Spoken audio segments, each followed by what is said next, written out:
21st of Heartfire, 4E201, Day 36.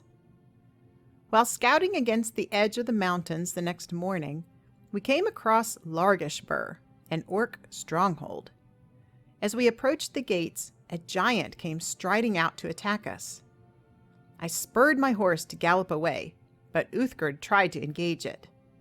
She was knocked to the ground in one hit, and the giant then chased me almost all the way to Riften. Various wild creatures attacked it along the way, which left it significantly wounded. I finally stopped and shot it full of arrows, the last one felling it just before it got within melee range of me. I rode back to the stronghold, catching up with Uthgerd on the way. The orcs were not very welcoming. It seems they really don't like outsiders. But this particular group is in trouble. A shaman standing guard on the wall told me that their leader is cursed, and it is destroying the clan. She asked me to bring her a Daedra heart and troll fat so she can perform a healing ritual to their god, Malakath. A Daedra heart? I barely know what a Daedra is. Some sort of creature from Oblivion? I'm certain that I could never defeat one.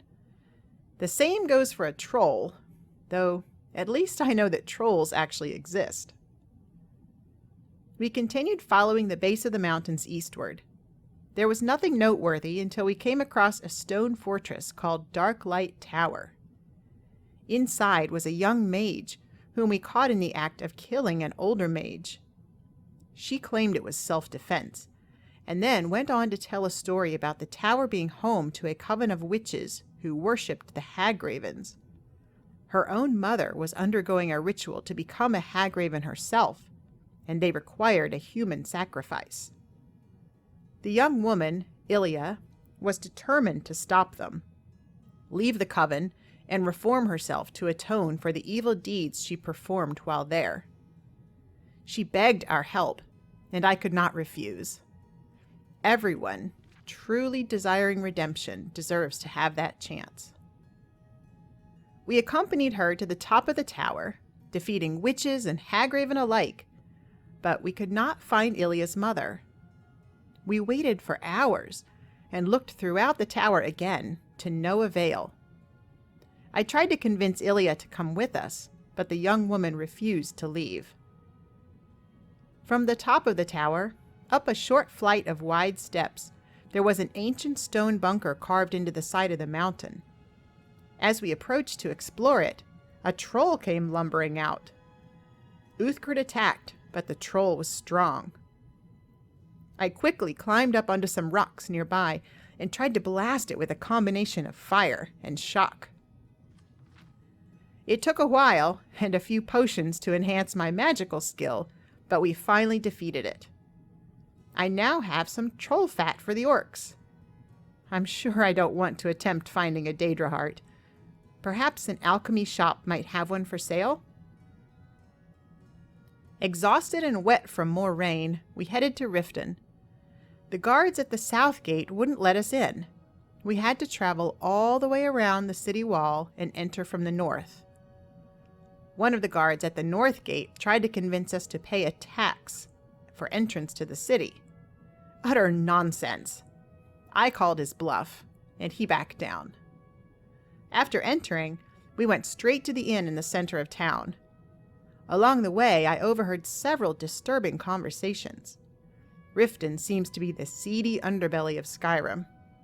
I'm not at all certain that I want to spend much time here. 22nd of Heartfire, 4E201, Day 37. In the morning, we visited all the shops and stalls in Riften to sell our collection of wares. Everything that doesn't appear to be magical, at least. Uthgerd was adamant about saving those. She thinks I have enough magical talent to learn enchanting. At her urging, I made bold enough to introduce myself at Mistvale Keep and ask if Riften's Jarl employed a court wizard. Jarl Layla Lawgiver did indeed have a court wizard, a Bosmer woman named Willandria, and she was willing to give me some lessons. Willandria is an odd woman, to be sure. Extremely flighty and distractible. But she ended up being quite knowledgeable about enchanting. I spent all afternoon and evening with her, learning how to disenchant items. Despite her questionable mental state, I was able to learn the enchants from every magical item I had. It will take more studying to learn how to imbue objects with the enchantments. That will have to wait for another time. 23rd of Heartfire, 4E201, Day 38. Today I visited the blacksmith Balamund. I have so many hides and furs, I cannot count them all. It's going to take me some days just to tan them. Balamund said I was welcome to use his tanning rack and forge. He is a friendly, down-to-earth man. I like him. After selling the things we'd been collecting during our travels, we have plenty of coin. It will be nice to sleep in a warm bed and have meals prepared for us. I may stay for a while to hone my leatherworking. It has been more than 2 weeks since we left Whiterun, and I don't want my newfound skills to get rusty.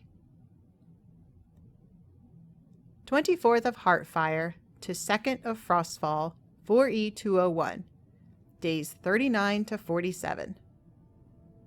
After 10 days of tanning and crafting, I finally have a stack of leather and new wolf fur boots and gloves that Balamund helped me make. He is very nice, and he says he's impressed with my leatherworking skills. He's willing to continue mentoring me while I'm here. I'd like to do something for him in return. Perhaps I can find more fire salts for his forge. Riften is a sleazy place, and I constantly have to keep an eye on my purse. I'm also eager to be back on the road. But I need to do something with all this leather, and Balamund is an excellent teacher. Although I do not like this city, or the delay, I think we will likely be here for another week. 3rd to 13th of Frostfall, 4E201, days 48 to 58. Over the last week and a half, Balamund helped me craft an entire new set of armor. He also showed me a few tricks to make it fit even better, so I'm feeling much more secure. My skills have really improved during our stay here in Riften. Hadrienne will be impressed next time I see her. Tomorrow we plan to get back on the road. We need to scout the areas just west of Riften, and then the section to the south.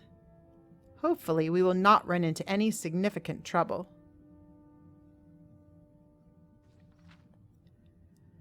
14th of Frostfall, 4E201, Day 59. During our exploration today, we came across a cave southwest of Riften called Crystal Drift Cave. In addition to wolves, we found the body of a dead Bosmer man laying on an altar. I could not see any wounds, so I do not know what caused his death.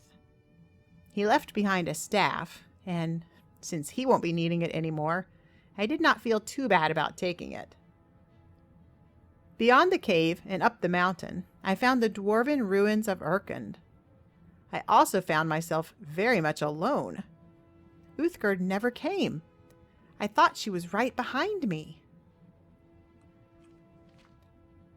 While waiting for my companion, I was attacked by a wisp mother in the ruins.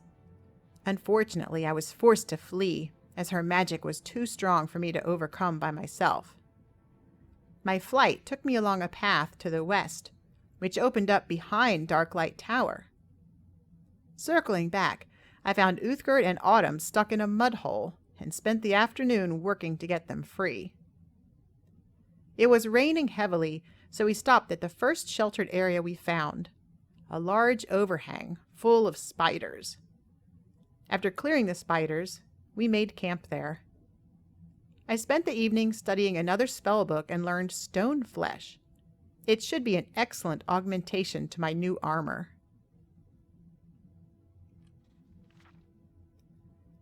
15th of Frostfall, 4E201, Day 60. By morning, the rain had passed.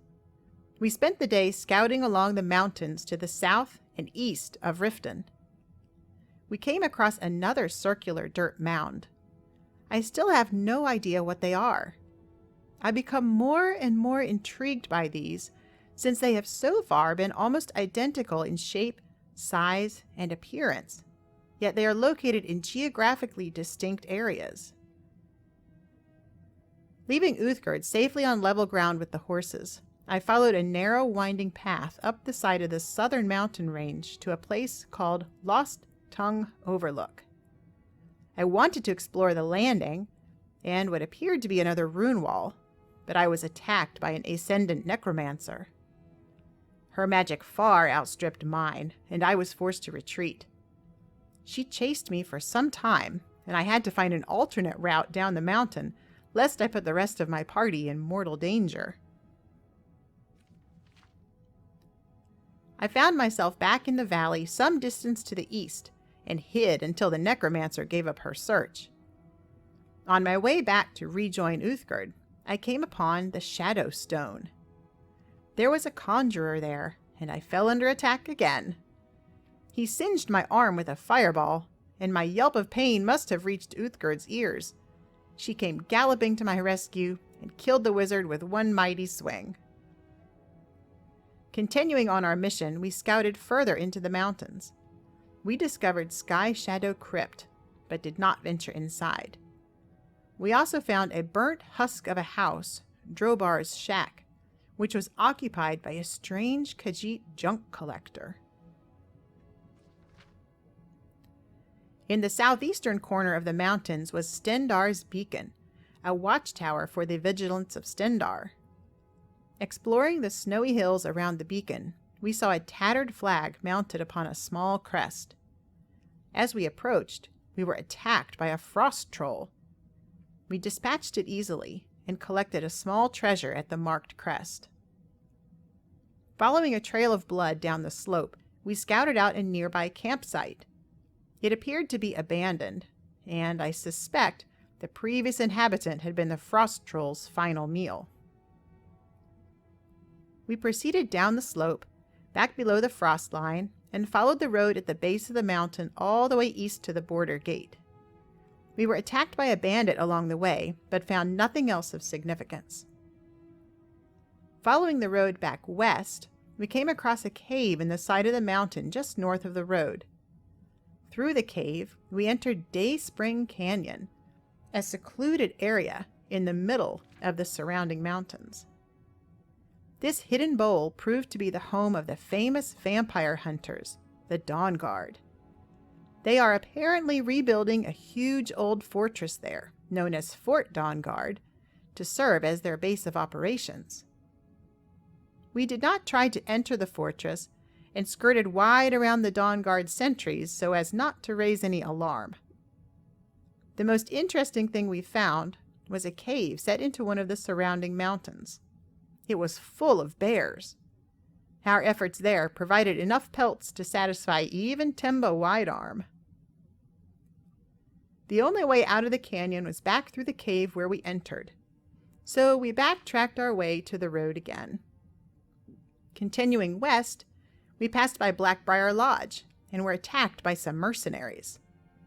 They were too much like bandits, and aggressive to boot, so we dispatched them and moved on to find a good campsite for the night.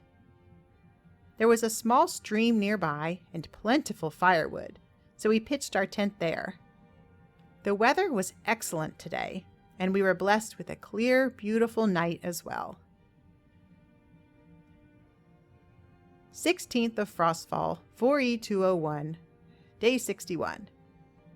In the morning, we followed a path up a nearby mountain.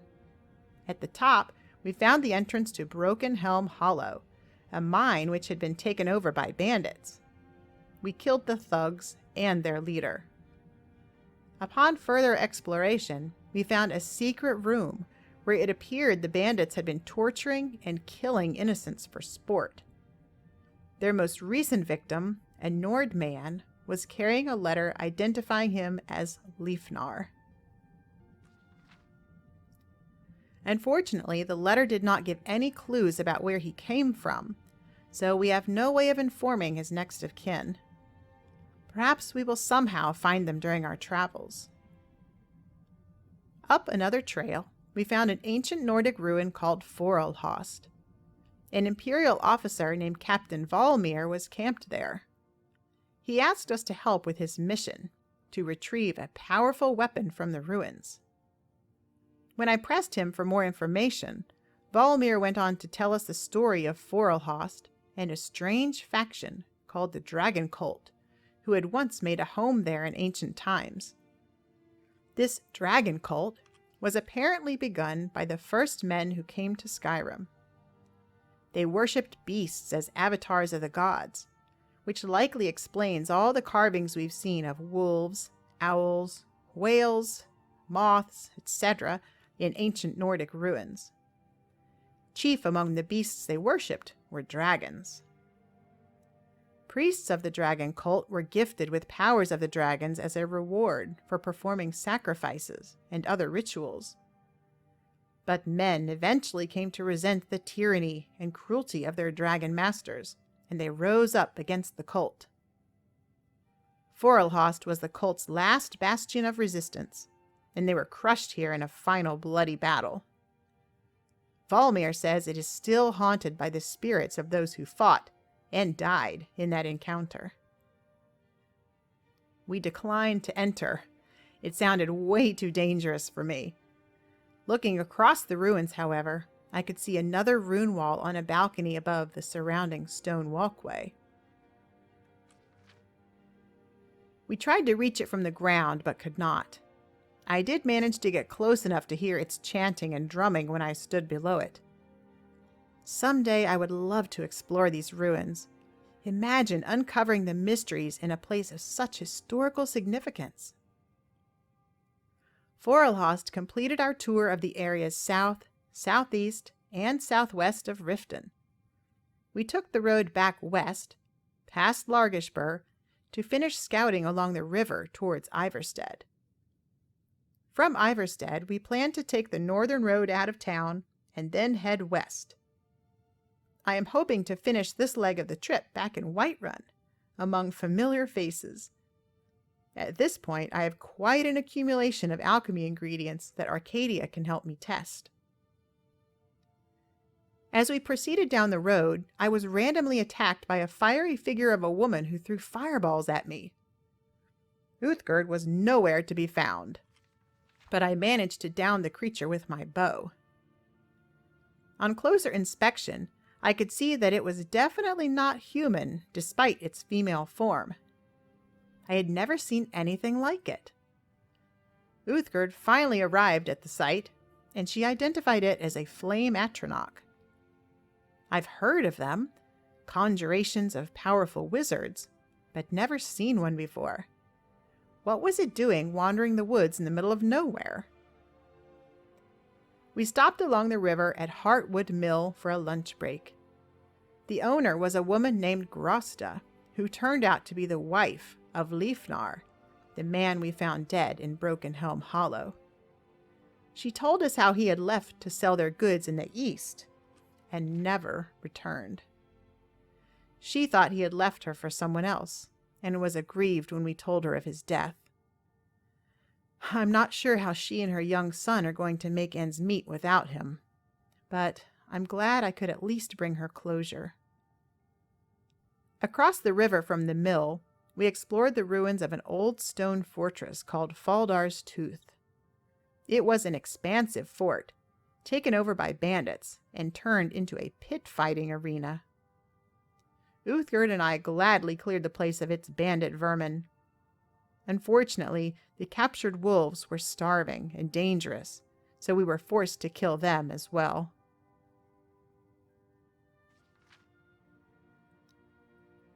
"17th of Frostfall, 4E201.